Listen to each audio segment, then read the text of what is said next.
Okay folks, in this clip we're going to talk about how to create storyboards. Now, for the purpose of this video, I'm going to assume that you are artistically talented in some way, because if you're not, you really shouldn't be trying to tackle the whole storyboard thing, unless you're purely trying to get your framing issues down, where in that case you can just draw little stick figures within the boxes and know exactly roughly what size you want the individuals to be in the frame.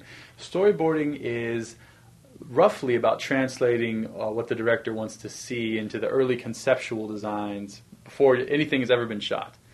It's a lot of times it's followed, very much by frame by frame by frame when it actually comes to shooting. Some directors stick to the storyboards like the Bible.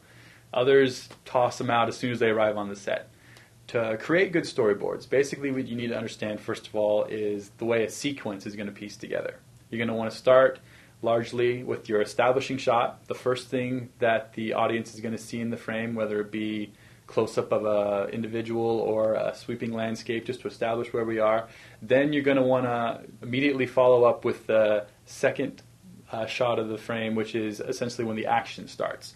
When the guy who's in close-up takes a swing at the next guy, or we focus in on one individual working on something in the frame. Basically, we've already established the shot, we move into the very next shot. Now, from here, you can pretty much, do anything. It really depends on the scene. If it's an action scene, you're going to basically want to lay out each individual action beat and kind of show what the camera is going to see each and every frame. If it's just a scene where you have two people having a conversation, you don't necessarily need to go into great detail about when the close-ups are going to be and when the wide shots or medium shots are going to be. You've already sort of established that. Storyboards, at the end of the day, are to show when the specialty shots come in. The ones where the director's like, man, I have this idea for this shot and I want to get it down now so I don't forget it later, and I want to be able to use this as a reference later on when I'm actually there on the set.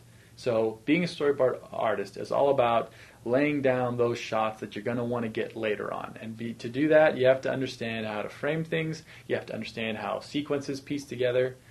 And once you've learned how to do those things and understand those things, you are definitely well on your way to becoming a very good storyboard artist.